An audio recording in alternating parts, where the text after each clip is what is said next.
démarrer l'enregistrement. Et c'est parti.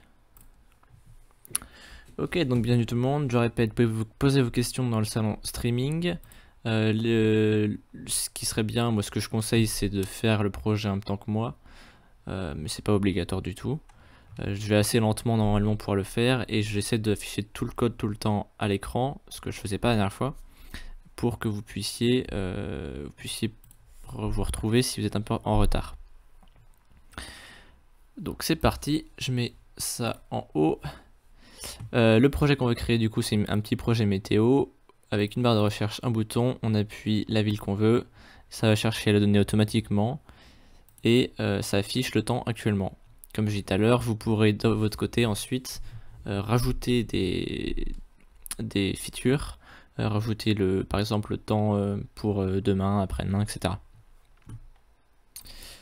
Ok, c'est parti. Donc je vais dans mon dossier lab pour faire un nouveau projet. Vous allez dans le dossier dont vous avez l'habitude évidemment. Météo, hop, on ouvre ça avec Visual Studio Code, qui est juste là. Et on va créer deux fichiers, c'est très classique. Un fichier index.html avec un boilerplate de base. Donc dans Visual Studio Code, vous pouvez taper point d'exclamation, tab ou entrée, et puis ça vous met un boilerplate. Moi personnellement, j'en ai un avec HTML template que j'ai créé moi-même, mais ça importe peu. Météo, j'enlève le style. Et je suis prêt à y aller. Je vais ouvrir Live Server. Donc il doit y avoir un icône en bas à droite si vous avez Live Server en extension. Moi je l'ai pas, du coup je fais CTRL-P et Open Live Server. Ce qui va me permettre de ne pas avoir à réfléchir la page à chaque fois que je fais une modification dans mon HTML ou dans mon JavaScript. Mettre ça en petit. Hop là. Et je vais créer un nouveau fichier qui va être index.js où on va retrouver tout le JavaScript. Je retourne dans mon HTML. D'ailleurs, je vais mettre les deux fichiers côte à côte. Hop là. Je vais enlever la barre latérale pour qu'on voit plus de code. Et on va pouvoir intégrer notre JavaScript dans notre page HTML. Pour ce faire, comme la dernière fois, c'est un tag script. On avait vu que soit on mettait le JavaScript dans notre tag script, soit on rajoutait une source, hop, avec le lien vers notre fichier. Donc dans notre cas, étant donné qu'il est au même niveau, c'est très simple, il y a juste à mettre le nom du fichier qui est index.js dans mon cas, mais qui peut être autre chose dans le vôtre. On enregistre ça, pour l'instant on n'a rien, c'est tout à fait normal. On va tester si notre JavaScript marche bien en faisant un petit console log. Donc console log, je rappelle, qui permet d'écrire une information dans la console de JavaScript, dans notre cas dans la console du navigateur. Donc si je fais CTRL-MAJ-I dans le navigateur, on va mettre sur le bottom, console, et du coup je fais console.log, le JavaScript marche, j'enregistre et là on observe que le JavaScript marche bien. Niveau taille, niveau lisibilité, est-ce que ça va pour tout le monde ou est-ce qu'il faut que j'agrandisse mon Visual Studio Code? C'est nickel? Ok, parfait.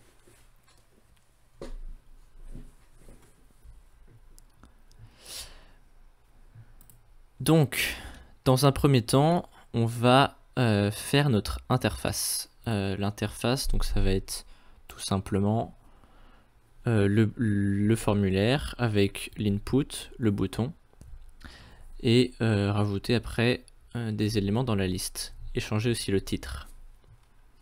D'ailleurs, je pense que je vais ouvrir l'autre projet à côté.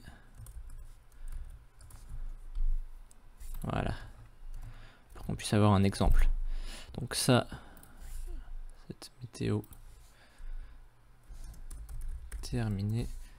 Voilà, donc là j'ai deux onglets, l'onglet avec le projet terminé et l'onglet qu'on est en train de créer. Donc on a en place notre JavaScript, notre HTML, tout est nickel, tout est lié, ça marche dans la console, continuons. Donc première étape, ça va être de créer notre HTML. Donc ça va être assez simple. on va créer un formulaire avec à l'intérieur un input plus un bouton.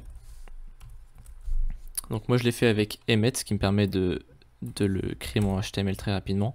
Et vous pouvez le faire à la main, il n'y a aucun souci. Sur mon formulaire, j'ai pas mis d'action parce que on va gérer la soumission du formulaire avec le JavaScript et non pas avec l'événement, enfin l'action de base qui est de changer de fichier pour faire un appel par exemple à une page PHP. Mais quand on travaille avec du JavaScript, surtout sans serveur, on ne fait pas comme ça. Donc pas besoin de mettre d'action ni de méthode. Dans le bouton, on va pouvoir mettre du texte à l'intérieur, comme d'ailleurs, hop, comme rechercher la météo. Et hop, on a notre formulaire. Ensuite, on va pouvoir, mettre un titre H1 avec la météo du jour à ville. Voilà. Et ensuite, on aura une liste. Donc, on va faire une ordonnée de liste avec un lit vide parce qu'on n'a rien dedans pour l'instant. Et parce qu'on rajoutera quelque chose avec notre JavaScript. Donc, voilà, ça c'est fait. On a la même chose. J'ai pas mis le H2 avec actuellement, mais j'ai mis la météo du jour à ville, donc c'est la même chose. Ça importe peu. Notre JavaScript est fait. N'hésitez pas à le dire si je vais trop vite, parce qu'on va passer, au JavaScript. Notre HTML est fait, excusez-moi. Donc on va passer au JavaScript. Donc on va commencer par refaire ce qu'on a déjà fait dans le dernier live, c'est-à-dire manipuler le DOM. Donc pour rappel, le DOM Document Object Model, c'est la représentation de notre page HTML qui est accessible grâce au JavaScript. C'est ce qui permet de rajouter, d'enlever, de modifier des éléments JavaScript, donc des tags HTML tout simplement. Donc qu'est-ce qu'on va avoir besoin de faire? Là, si on regarde dans notre application terminée, l'utilisateur il fait quoi? Il va dans l'input, il marque la ville où il souhaite voir la météo, puis il soumet le formulaire, ce qui met à jour le titre et les données. Donc on va avoir besoin de détecter l'événement submit, et on va devoir modifier et même rajouter des éléments de la liste pour afficher tout le contenu qu'on souhaite. Donc on va créer un set de fonctions qui va nous permettre de faire ça. Senna, on entend un tout petit peu ta voix, si tu peux être mute, ça serait bien. Et pas de problème. C'est parti du coup. Donc on retourne sur notre projet. Le JavaScript marche bien, ça c'est nickel. Et on va tout d'abord détecter la soumission du formulaire, comme la dernière fois. Donc dans une première étape, il faut qu'on mette dans une variable notre élément formulaire. Pour pouvoir le rechercher, on va mettre un ID qui va s'appeler tout simplement form. Comme toujours, vous pouvez l'appeler comme vous voulez, tant que vous le recherchez bien après dans le JavaScript. Donc dans le JavaScript, on va mettre une variable pour faire plus simple. Variable form element est égal à document. Donc document c'est pour accéder au DOM. Et ensuite on va faire une recherche dans le DOM en faisant query selector. Et là, entre parenthèses, entre guillemets, on met un sélecteur CSS classique. Vu qu'on a mis un ID form, on va pouvoir mettre dièse form. Et donc là, on va avoir notre élément form. Pour vérifier qu'on l'a bien récupéré, on va faire console.log form element. On sauvegarde. Et là, il affiche nul. Donc j'ai fait une erreur quelque part. J'ai bien fait de vérifier. Peut-être que je n'ai pas sauvegardé mon index.html. C'était bien le cas, mais ça ne suffit pas apparemment. Alors... Ah, je sais pourquoi. Et d'ailleurs, vous avez peut-être fait la même erreur. C'est parce que notre script je l'ai mis au tout début. Sauf que du coup, tu as mis un hashtag. Oui, c'est normal dans le query selector de mettre un dièse. Parce que c'est un sélecteur CSS. Mais le problème ne vient pas de là. Le problème vient que on a mis notre script au tout début. Du coup, il s'exécute dès qu'il voit le script. Sauf que quand il voit le script, et bah notre DOM, tout notre HTML dans le body, il n'a pas encore été créé. Du coup, il faut soit mettre le script juste avant la fin du body, enfin la balise fermante du body, soit on fait comme la dernière fois et on met un attribut défaire qui va permettre d'exécuter le script à la fin de notre projet. Et donc là, dans la console, on est toujours nul. Super. Alors, script défaire source index.js, notre JavaScript il marche bien. On stocke document.collector. Alors on va tester document.collector directement ici et il me trouve rien du tout. Ah mais je sais, mais t'as raison, t'avais raison, le dièse tout à l'heure en fait. J'avais pas vu, j'avais pas compris. J'ai mis un dièse dans mon ID. Excuse-moi Azelia. Ok, c'est bon, ça marche. Ok, on l'a. Ouais, bonne nouvelle. Ah, ça aurait foutu mal de prendre longtemps avec ça en stream. Donc on a bien fait de faire console log pour vérifier qu'on avait bien sélectionné notre élément. Donc maintenant on va pouvoir rajouter l'event. Donc on prend notre form element qu'on a stocké au préalable dans une variable et on va lui rajouter add event listener. Donc on ajoute un écouteur d'événements et l'écouteur d'événements ça va être submit. Donc le premier paramètre qu'on va donner à add event listener, ça va être le nom de l'événement. Donc là c'est submit parce qu'on va écouter la soumission du formulaire, mais ça pourrait être click, ça pourrait être on quand on appuie sur une touche du clavier, quand on bouge notre souris, ça peut être plein de choses. Et en deuxième paramètre, on va donner une fonction. Donc une fonction, ça va être par exemple quand je soumets le formulaire, je veux que ma météo s'affiche. Donc ça va être display weather. Super. Et maintenant, il va falloir qu'on crée notre fonction function display weather. Hop. Et on va lui mettre console.log événement détecté. Toujours pour vérifier si ça marche. Donc là, pour rappel, une fonction, on l'écrit comment? Comme une variable, au lieu d'écrire var, on écrit function, puis le nom de la fonction, parenthèse ouvrante et fermante. Pourquoi une parenthèse ouvrante et fermante? Parce qu'à l'intérieur, on peut mettre des paramètres qu'on pourra utiliser ensuite dans la fonction. Mais donc quand il n'y a pas de paramètres, on met ouvrant fermant avec rien à l'intérieur, on ouvre les accolades et puis on met notre code à l'intérieur. On peut rajouter un event pour prevent le default de la soumission. Donc on enlève le comportement par défaut de notre formulaire. Le comportement par défaut qui est actuellement, si je mets quelque chose et que j'appuie, la page se recharge. Étant donné qu'il n'a pas de source, il n'a pas d'action qu'on a mis dans le formulaire ici, du coup il va vers lui-même. Je crois qu'il y a quelqu'un qui a son micro d'allumé. Nico New, si tu peux te mute, ça serait génial. Voilà, donc on va enlever ce comportement par défaut, comme la dernière fois. Donc event.prevent default. Et là, si on refait la même chose, on soumet et on a notre événement qui est détecté. Super. Donc ça marche.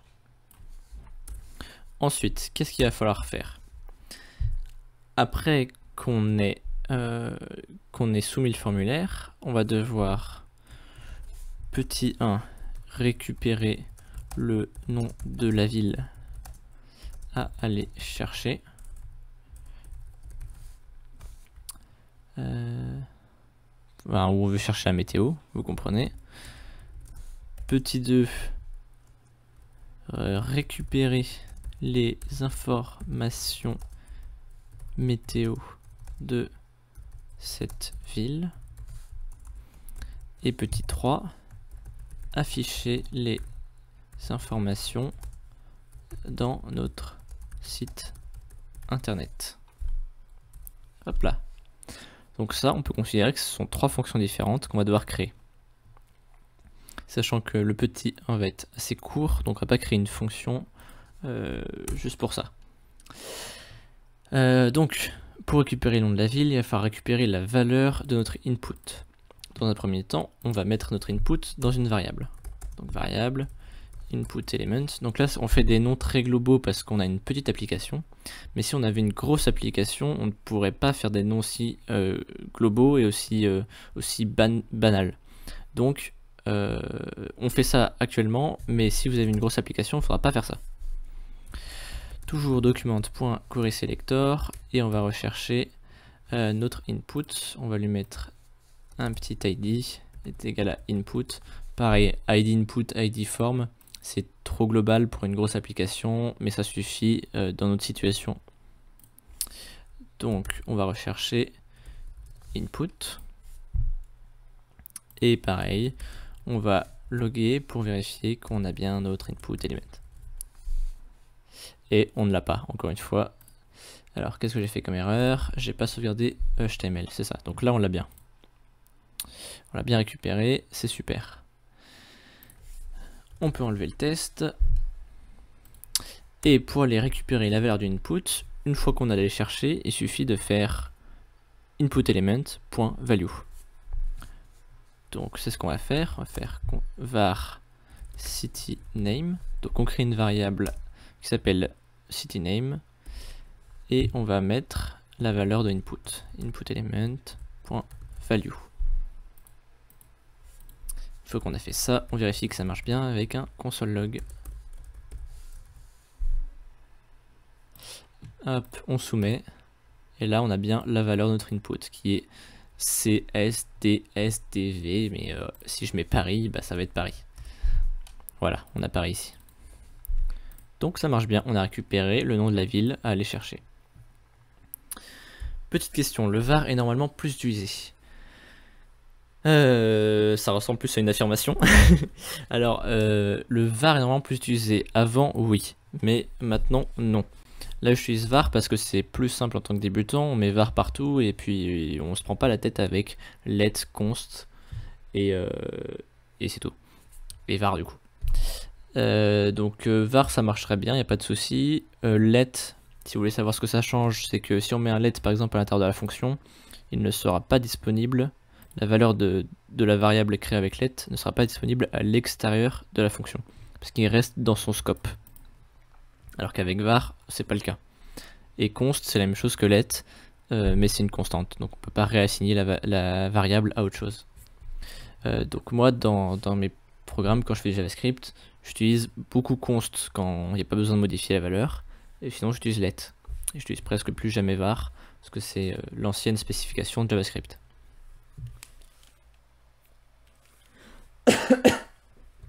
Pardon. Ok, donc maintenant on va... En effet, const est plus fiable. Oui, enfin, attention, parce que const peut être un petit peu... il peut piéger, parce que en vérité, const est censé être... Enfin, on n'est pas censé pouvoir changer la variable const, sauf qu'on peut modifier ce qui est à l'intérieur. Donc par exemple, si on a un objet, pour ceux qui connaissent déjà les objets JavaScript, si on a un objet, on peut modifier l'objet, mais on ne peut pas assigner un autre objet. Donc const peut être double tranchant. Il suffit de savoir ça et normalement on ne sait pas avoir. Donc la deuxième étape, récupérer les informations météo de cette ville. Alors ça, c'est la partie intéressante, c'est la partie qu'on va faire à la fin. D'abord on va voir tout ce qu'on a déjà vu ensemble. On répète ce qu'on a déjà vu et après on introduit une nouveauté. Donc afficher les informations dans notre site internet. Donc les informations, bah, on va les créer on va les sortir de ma poche. Donc on va créer des variables. Donc on a dit qu'on voulait l'humidité, la condition et la température. Donc on va mettre la condition en premier. Condition est égale à pluvieux.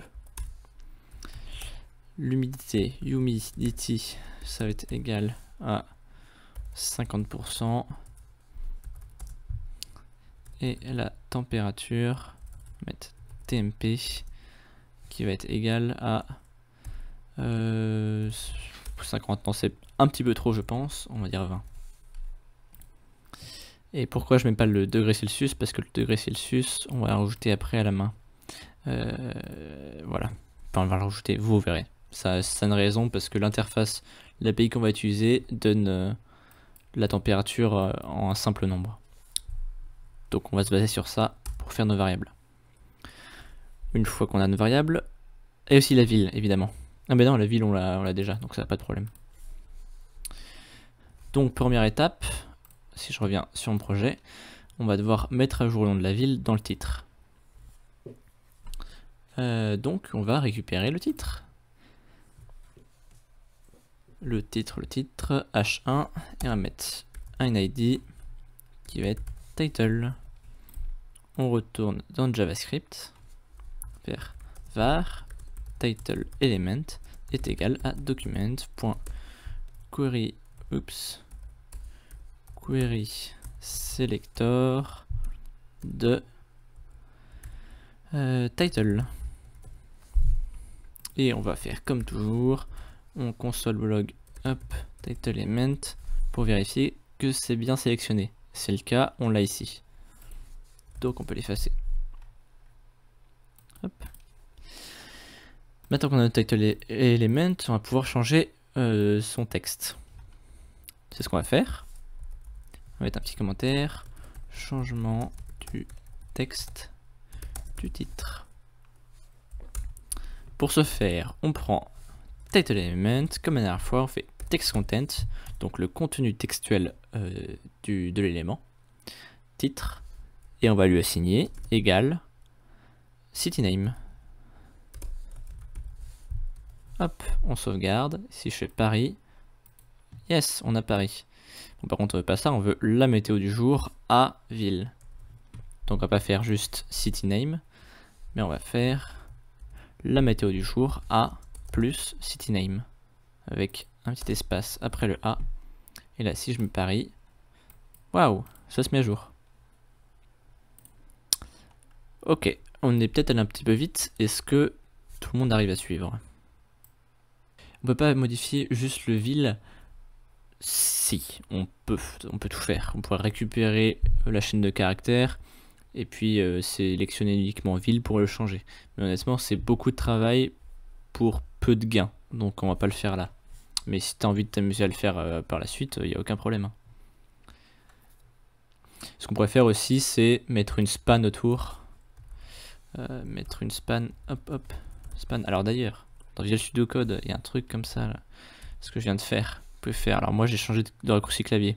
Vous pouvez regarder après le stream. Moi, je fais CTRL MW, mais ça doit pas être la même chose. Donc j'ai sélectionné auparavant ville. Et je peux mettre n'importe quel tag, ça l'entoure, c'est génial. Donc on peut mettre une spam avec un ID, et puis après le sélectionner et changer uniquement en ville. Oui, ça c'est complètement possible. Si vous avez envie de faire cette amélioration, eh bien, faites-vous plaisir. On est là pour ça. Ok, donc continuons. On a changé notre titre. Et maintenant, il va falloir changer, il va falloir ajouter des éléments dans notre liste. Ok, et bien déjà, on va mettre un ID sur la liste. Donc sur le UL pour une ordonnée de liste. Tu veux bien raccourci clavier? Bah si oui, quelqu'un peut le rechercher, parce que honnêtement, moi je l'ai modifié, donc je peux pas savoir.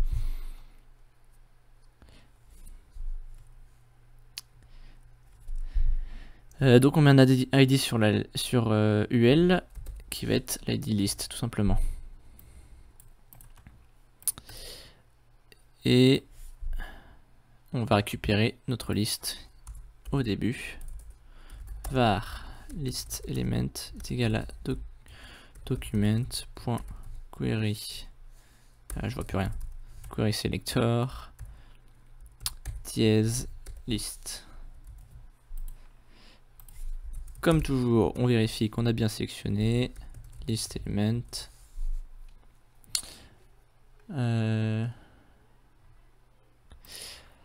J'en étais où? Donc j'ai créé ma liste et je l'ai affiché. Oui, je l'ai bien sélectionné, c'est nickel. Hop là. Et j'ai bien sélectionné la liste et non pas un élément de la liste. C'est parfait. Ok. Donc, changement du texte et du titre. Et là, on va faire ajout d'un élément dans la liste. Donc, il faut rajouter un élément de la liste avec du contenu textuel pour marquer conditions pluvieux, humidity. Alors, d'ailleurs, j'ai mal écrit humidity 50% et température 20 degrés. C'est parti. Donc, on va pas prendre un ancien élément du DOM.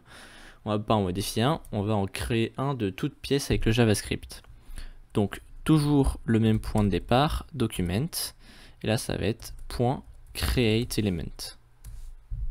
Et on va créer l'élément li. Donc toujours les parenthèses et entre guillemets li.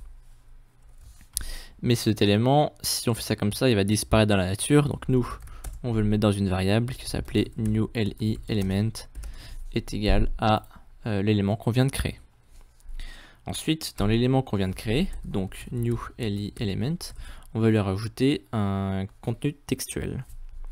Donc text content qui va être égal à, pour commencer, la condition. Donc ça va être condition, puis on va rajouter une variable grâce à plus condition. La variable condition qu'on a déjà créée juste avant. Hop. Et ensuite, il faut mettre cet élément dans notre liste. Donc pour ce faire, on va prendre la liste, donc list element, et on va lui rajouter un enfant. Donc add, non ça va pas être add, ça va être append shield. Donc on rajoute un enfant, donc un enfant élément, un enfant du DOM dans la liste. Et cet enfant, ça va être new li element. Parce que dans append shield, il y a juste un paramètre, c'est l'élément qu'on veut rajouter. On va tester ça, on sauvegarde, on va là, on clique, et là on a notre condition pluvieux. Hop, juste enlever la majuscule. Ça marche. Alors le problème, c'est que déjà il va falloir rajouter deux autres éléments. Et que on a notre liste de base qui est ici. Et ça veut aussi dire que si on fait une autre recherche, ça va se rajouter à l'infini. Donc il va falloir qu'on clear notre liste, qu'on enlève tous les éléments à l'intérieur, avant de rajouter quelque chose. Ok, donc il faut qu'on clear notre liste, avant de rajouter des éléments. Donc clear list element. Pour ce faire, on l'a déjà fait la dernière fois. Donc on prend toujours notre list element, puisque c'est ça qu'on veut clear. Et on va dire que le HTML qui est à l'intérieur, il va être égal à rien du tout. Donc le HTML qui est à l'intérieur, c'est inner HTML, qui va être égal à une chaîne de caractères vide, qui signifie rien. Donc, si on fait ça, à chaque fois qu'on va display la météo, donc on va afficher la météo, donc on soumet le formulaire, avant de rajouter quelque chose, il va vider notre liste, pardon. Et ensuite il va rajouter un élément. Donc on regarde, ça marche. Donc si j'appuie plusieurs fois, il n'y a pas plusieurs lignes qui s'affichent. C'est nickel. Maintenant on peut rajouter un élément pour l'humidité et la température. Donc pour ce faire, je sélectionne, je copie deux fois et on va rajouter, et on va modifier. Donc il y en a un, ça va être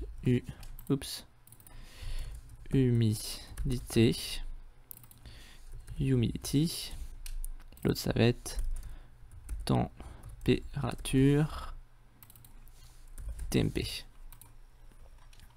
Et si je reteste, ça ne marche pas parce que ils s'appellent tous de la même manière. Il faut que je change leur nom et que j'ai pas créé un élément à chaque fois. Je fais des bêtises. Il faut que je crée un nouvel élément à chaque fois. Hop, et on va l'appeler new li element 2, newly element 3. Hop. 2, 2, 3, 3. Voilà, donc là normalement ça marche pas parce que j'ai encore fait des bêtises. 2 et 3. Voilà. Ça marche toujours pas. Alors, list element 2 n'est pas défini. Hop, hop.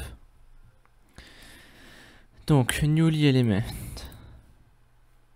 Ah, mais non, mais je fais vraiment des bêtises. La list element, il change pas de nombre. Espèce de méchant garçon. Ok, voilà.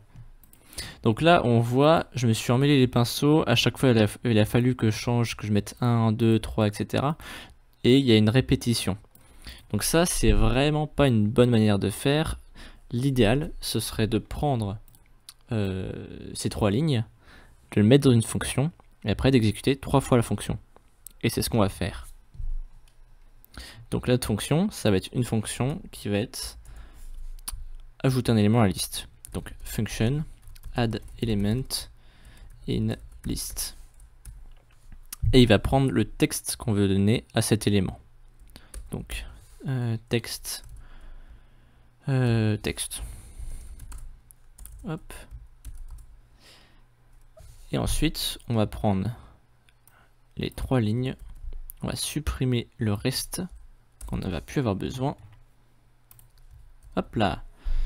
On les met ici. Et alors il y a texte. On va devoir changer 2 choses parce qu'il y a une variable qui change, il y a le texte qui est devant qui change aussi. Mais ça c'est pas grave. On va juste mettre texte. Voilà, comme ça on va ajouter un élément à chaque fois et le texte va changer ici. Ce que du coup on va faire add element in list. Je fais des bêtises. Add element in list. Et en texte, on va mettre condition plus condition. Humidité plus humidity. Et température plus temp. Et normalement, si je fais ça, voilà, ça remarche bien. Il faut juste que je mette des espaces ici. Et donc là, on a simplifié et on a évité les répétitions en créant une simple fonction. C'est pas super. Donc, si je vous ai perdu, on a créé une nouvelle fonction qui s'appelle ajouter un élément dans la liste, donc add element in list. Et cette fonction permet d'ajouter un élément à la liste, ce qui permet d'éviter les répétitions. Donc il crée un nouvel élément à partir de JavaScript, donc un nouvel élément li. Il rajoute le texte qu'on lui a donné dans la fonction, il met dans notre élément de la liste, et ensuite il prend la liste et il rajoute l'élément de la liste dedans. Et du coup notre fonction qui est composée de trois commandes différentes. Je sais plus comment on appelle ça. Bref. Est-ce que je vous ai perdu? Toujours bon, good. Ok. Et bah honnêtement, je pensais que vous seriez perdu à cette étape-là. Donc c'est une bonne nouvelle. Parce que là, on va arriver dans la partie la plus dure. Enfin, dans la nouvelle partie. La nouvelle partie, ça va être aller rechercher des données qu'on n'a pas nous. Hein, et on fait pas la météo jusqu'à preuve du contraire. Tu fais 2 fonctions. J'avais posé une question une fois, on m'avait répondu aussi qu'une fonction se met en haut. Ah. Alors oui, l'organisation des fonctions. Tu fais un petit peu comme tu le souhaites, comme tu sens que c'est le mieux pour toi ou pour ton équipe, ou comme vous l'avez décidé avec ton équipe. Il faut savoir qu'en JavaScript, l'ordre des fonctions n'a pas d'importance. C'est-à-dire que si j'appelle une fonction, donc là j'appelle une fonction qui est là et je l'ai créée avant, donc c'est très bien. Mais si je l'avais créée après, ça pose pas de problème non plus. Hop, je peux la créer après et ça me fera toujours exactement la même chose. Voilà, je la remets avant. Pourquoi ça fait ça? Parce que JavaScript, il exécute pas, il fait pas oh je regarde cette ligne, j'exécute, je regarde cette ligne, j'exécute, etc. Il passe une première fois et il regarde toutes les fonctions, et je crois qu'il regarde aussi toutes les variables, et il les stocke. Donc avant que le code soit exécuté, il a déjà toutes les fonctions prêtes à être exécutées. Et donc après, peu importe l'ordre des fonctions, on peut exécuter comme on veut. Voilà. Donc passons à la partie intéressante, à la partie de nouveautés.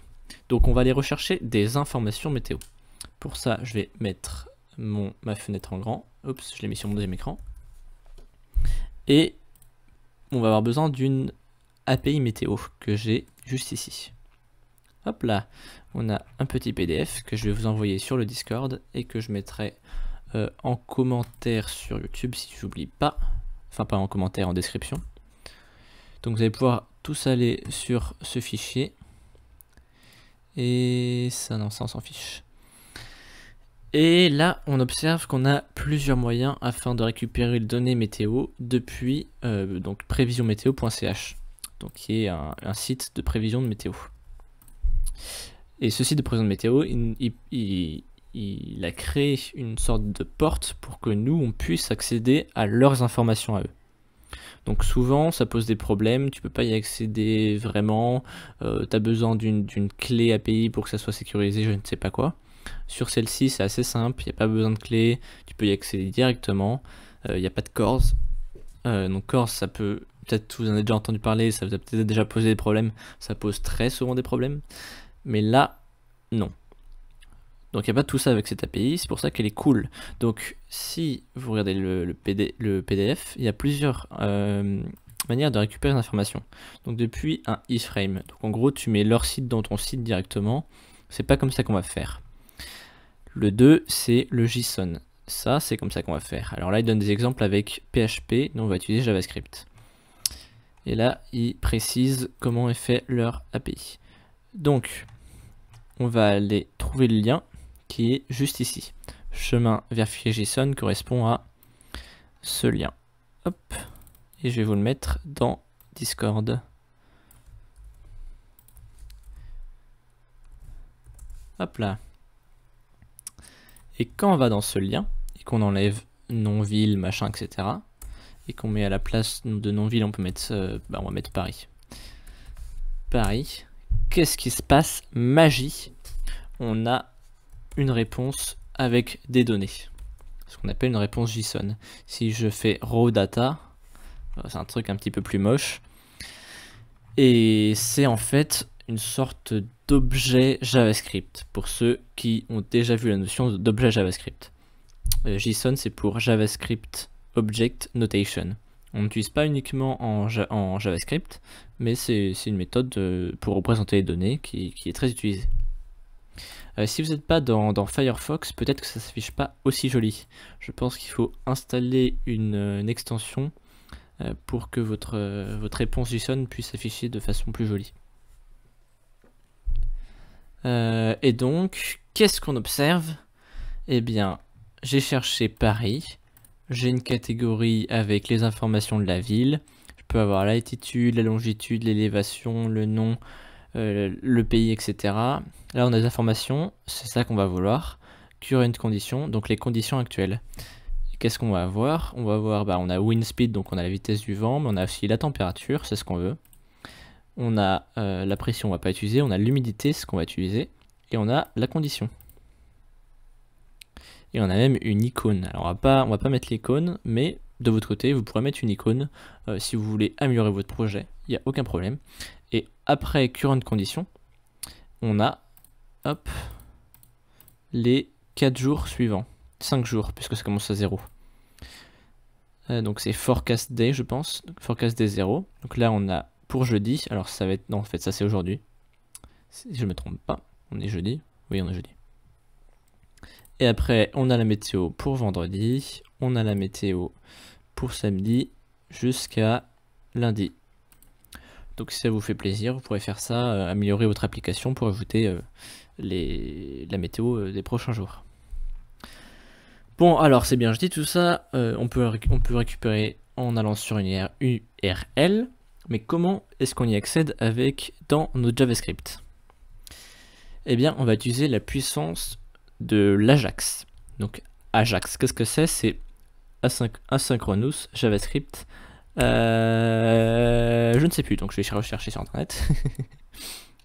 Alors, AjaxJS.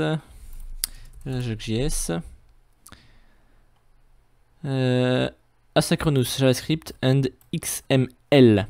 Ça doit être un format de données qui ressemble un petit peu à JSON. Mais peu importe, au final, c'est récupérer des informations extérieures de façon asynchrone.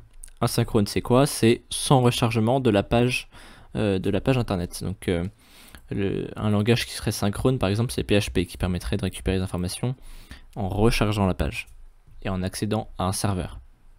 Ici, on peut y accéder sans rechargement, de façon tout à fait fluide pour l'utilisateur. Pour ce faire, on a l'ancienne et la nouvelle méthode. L'ancienne méthode, qu'on ne va pas utiliser car elle est un petit peu plus compliquée, ça va être create XML request, je crois, ou HTTP XML. Voilà, je ne sais même plus tellement je n'utilise pas. Donc on va faire JavaScript Ajax. Comment? XML HTTP request. Ça va être ça, ouais. Merci à toi. Hop. Et donc ça, c'est l'ancienne méthode afin de créer une requête Ajax. Vous pourrez rechercher si ça vous intéresse. Ici, on va faire avec fetch. Ça va être plus simple et c'est ce qu'on utilise récemment. Par contre, il faut savoir que ce n'est pas forcément disponible sur les vieux navigateurs. Je ne suis pas sûr que ça marche sur Internet Explorer, mais honnêtement, en ce moment, presque tout le monde lâche le support pour Internet Explorer et Microsoft fait tout pour qu'on aille sur Edge Chromium. Donc, sauf si vous voulez faire un site pour une maison de retraite, vous pouvez utiliser le JavaScript récent. Donc nous, on va rechercher fetch. Hop là, utiliser fetch. Ouais, on aime ça. Donc fetch, la nouvelle méthode pour aller rechercher des informations externes ou même internes à notre serveur de façon asynchrone. Il est basé sur les promesses. Alors mon dieu, qu'est-ce que c'est les promesses Mathis? Et bah c'est ce qu'on va voir. Hop là, du coup on va remettre comme c'était organisé tout à l'heure. Touk touk touk. Et on va aller dans notre petit 2 qu'on n'a pas fait, récupérer les informations météo de la ville. Pour ça, on va créer une fonction get weather data by city. C'est assez long, c'est assez verbeux, mais au moins c'est clair. Et en paramètres, et on va avoir la ville. Ok, alors non, on va pas créer une fonction, là on veut l'appeler. On veut l'appeler, mais on l'a pas encore créé. Du coup, on va la commenter et on va la créer. Hop, function get weather data. J'écris quoi? By city. Et en paramètres, on va voir city. Hop, on a créé notre petite fonction. Et il va nous falloir l'URL de notre API. Donc l'URL, c'est ce que je vous ai envoyé sur Discord. Donc c'est ça. Mais on va enlever latitude machin. Et on va enlever non-ville. Et ça, on va pouvoir le stocker dans pas const. On va essayer ça simple. API URL est égal à une chaîne de caractères qui va être l'URL de notre API. Maintenant, on va pouvoir passer à fetch. Ah, je crois que j'ai fait une erreur. J'ai enlevé une accolade. Hop, je la remets. Ok, passons à fetch. Alors, comment on utilise fetch? On fait fetch. Et entre parenthèses, on va mettre l'URL de notre fetch. Donc, API URL. Sauf que si on fait API URL sans ville, ça va nous renvoyer une erreur. On peut tester. Voilà, ça nous renvoie une erreur. Donc on va devoir rajouter la ville. On va faire plus city qu'on a en paramètre de la fonction. Donc là, ça, on peut le décommenter. Et bah, c'est bien gentil, on récupère ça, mais ensuite, où est-ce qu'il se trouve? Et bah là, en fait, on vient de créer ce que j'ai appelé tout à l'heure une promesse. Donc là, il me promet qu'il va récupérer mes informations. Mais pour l'utiliser, bah là, actuellement, je peux pas. Donc, pour l'utiliser, il va falloir lui rajouter une fonction derrière. Pour ce faire, on va dire then. Donc en gros, j'ai ma promesse, et puis dès que ma promesse est résolue, donc dès que Fetch a réussi à accéder aux données, et bien ensuite, then, ensuite il va se passer quelque chose, donc il va se passer le nom d'une fonction. Alors là, ça va être un petit peu déconcertant, on va changer un petit peu de manière d'écrire notre JavaScript comparé d'habitude. Par exemple, ici, quand on ajoute un event listener, on lui donne un callback. Donc un callback, c'est une fonction qui va utiliser lorsque l'événement est fait. Donc dans ce cas-là, c'est l'événement submit, mais dans le fetch, c'est lorsque la promesse est résolue. Et bien cette fonction callback, au lieu d'écrire juste le nom de la fonction, on pourrait aussi directement créer la fonction à l'intérieur. Hop, et là écrire ce qu'on veut. Donc c'est pas ce qu'on va faire ici, mais c'est ce qu'on va faire pour notre promesse. Donc là, dans mon zen quoi? Zen, tu exécutes la fonction. Hop, la fonction que j'ai créée directement à l'intérieur. On va encore changer les choses pour vous perdre encore plus parce que j'adore vous faire souffrir. Ça, c'est une vieille version, enfin, c'est pas une vieille version, c'est une version qui marche encore, mais il y a une version plus courte maintenant pour écrire les fonctions. Tout simplement, alors ça c'est pareil, c'est du nouveau JavaScript, donc si vous faites une application pour une maison de retraite, ou enfin un site web pour une maison de retraite, il ne faudra pas l'utiliser. Donc comment je fais pour rendre ça plus court? J'enlève le function, et entre mes parenthèses et mon accolade, je fais égal et un tag fermant. Alors mon éditeur lit les éléments, mais du coup c'est bien égal et un tag fermant. Hop, mais collé. Et donc là, on a une fonction. Et on l'écrit de façon plus récente. Mais au final, ça fait exactement la même chose. Enfin, il y a quelques trucs qui changent, mais à notre niveau, à votre niveau, ça n'a pas d'importance. Ok. Est-ce que je vous ai perdu? Est-ce que j'ai enfin réussi à vous perdre? Eh bien non, apparemment, je vous endors encore. Ah si, ça arrive. Ça va pour l'instant. Ouais, d'accord. Ça commence à être plus compliqué, hein. Je vais réussir à vous perdre. Ouais, il y a certains signes de rappel, donc forcément, c'est plus facile. C'est top. Ok, bah tant mieux. Ok, bon bah on peut continuer dans ce cas-là. Ok, donc notre zen. Ok, donc notre promesse, elle va donner un paramètre à notre zen. Enfin, la fonction qui est dans le zen. Et ça va être notre data. Sauf que, malheureusement, la donnée, elle va être dans un format qui nous déplaît. Elle va pas être, enfin, ça va être une chaîne de caractères, en fait, ça va être le body de notre requête HTTP qu'on accède. Mais nous, on veut transformer ça en JSON. JSON qui peut être lu par JavaScript. Donc, on va écrire à l'intérieur de la fonction data.json. Donc, où est-ce qu'on était, nous, dans notre petit site internet? Donc, on a transformé notre data en JSON. Bah, ça, c'est super.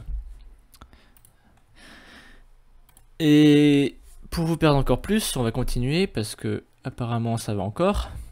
On va rajouter un zen. Oh mon dieu. Pourquoi? Parce qu'en fait, c'est ce qu'on appelle le chaînage. C'est-à-dire que data.json il retourne quelque chose qu'on va pouvoir utiliser dans un autre zen. Zen. Donc là, ça va être notre JSON cette fois. Hop. On va pouvoir faire un retour. Donc là on a 2 zen.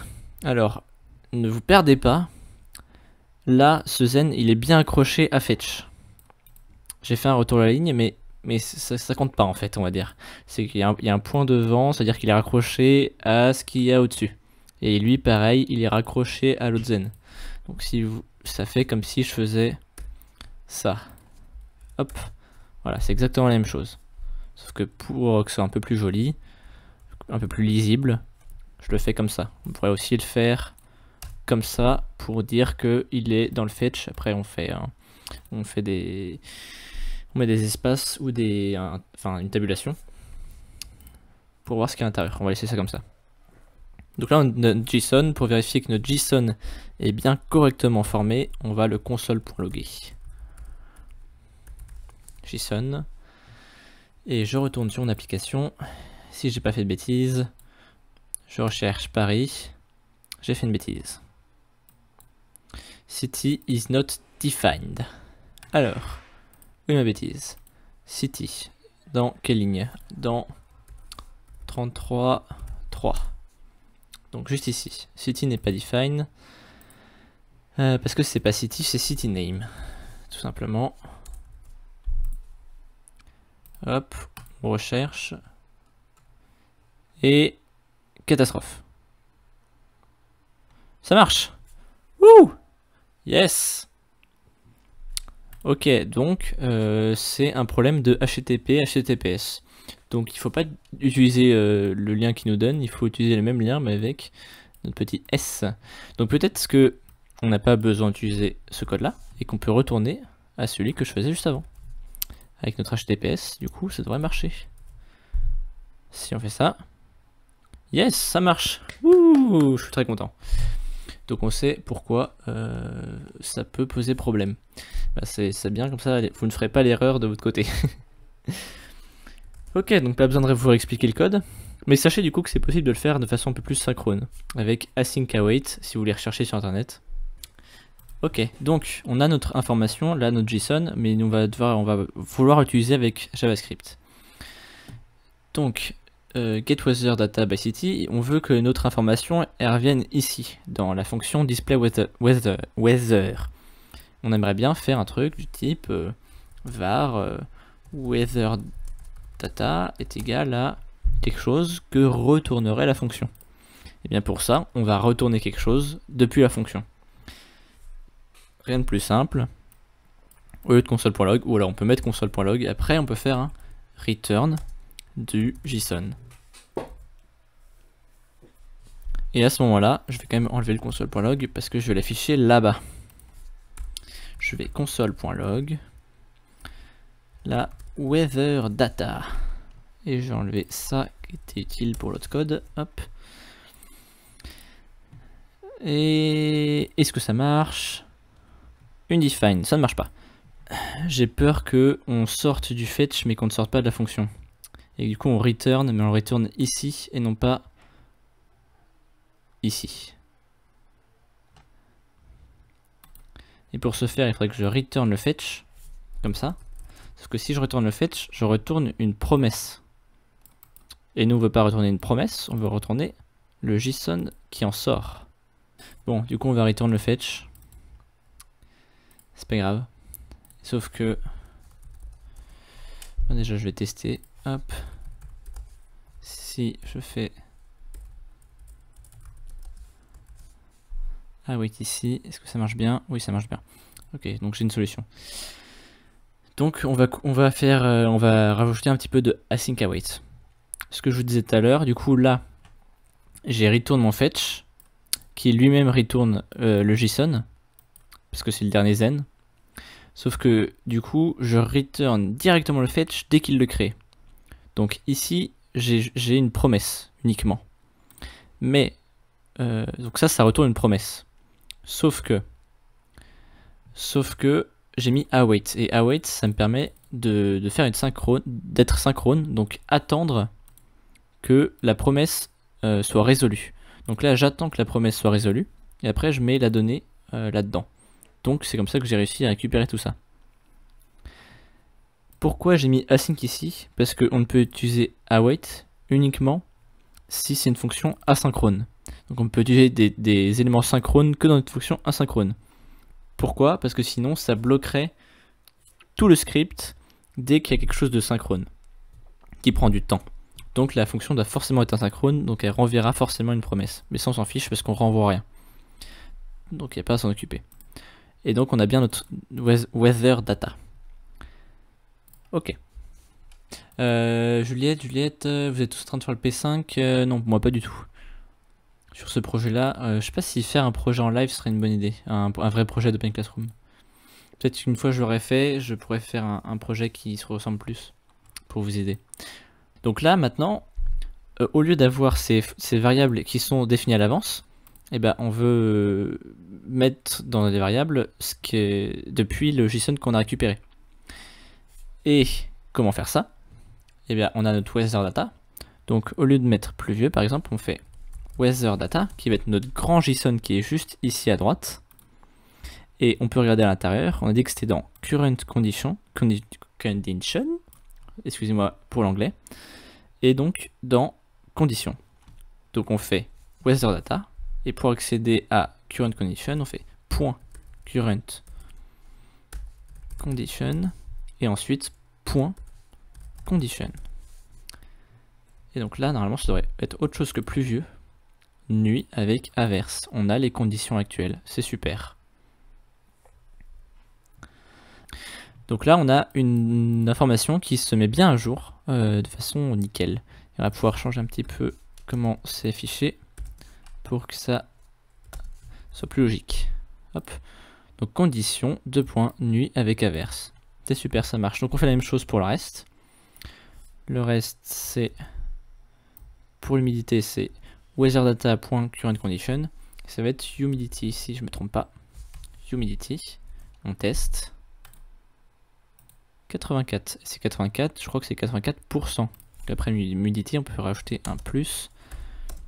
On peut mettre un %. Hop. Et ça marche. Ensuite, la température, c'est weatherdata current condition .tmp. C'est pour ça que j'avais appelé la variable tmp ici. Et on sauvegarde ça, on appuie ici et on a 9. 9 quoi? 9 degrés qu'on va rajouter ici. Degrés. Alors hop. Hop là. Et voilà, c'est fini. C'était pas si long que ça. Ce qui dure le plus longtemps, c'est quand je fais des bêtises. Donc là, normalement, vous avez votre météo. Donc si vous changez le nom, hop, voilà, Angers, on a nuit nuageuse, 74% d'humidité et 9 degrés. Donc après, si vous avez envie de continuer, vous pouvez utiliser les autres informations du fichier du JSON, donc qui est transformé en objet JavaScript dans le JavaScript, qui est weather data. Et puis rajouter les informations pour demain, pour après-demain, etc. Voilà, c'est terminé. Et du coup, je peux peut-être vous montrer comment j'avais fait. Vous avez vu rapidement. Donc ça, c'est le projet que j'avais créé hier et que je vous ai donné avec le lien GitHub. Et du coup, le seul changement, presque... il y a plusieurs changements en vrai. Mais d'ailleurs, oui, des trucs que j'ai fait, j'étais fatigué hier. En ce moment, je suis overbooké, bref. Du coup, le seul plus gros changement que j'ai fait, c'est qu'on va chercher la donnée, qui est getWeatherData from city, donc qui est après la même fonction qu'on a fait ici, sauf que on utilise await et async, qui permet d'enlever enfin de rendre ça synchrone. Donc l'appel fetch il est synchrone, donc il attend que la promesse soit résolue avant de mettre dans la variable. Et ensuite, du coup, on peut faire la même chose avec notre .json et les parenthèses pour parser et pour créer un objet JavaScript normal. Et puis on retourne ça. Sauf que là, on retourne normalement au lieu de faire notre petit hack qu'on a fait tout à l'heure, où on retourne une promesse, puis après on attend que la promesse soit terminée, avec le await ici. Donc ça, ouais, je sais pas pourquoi ça pose problème, il faudrait que j'enquête. J'aime pas ne pas savoir pourquoi ça ne marche pas.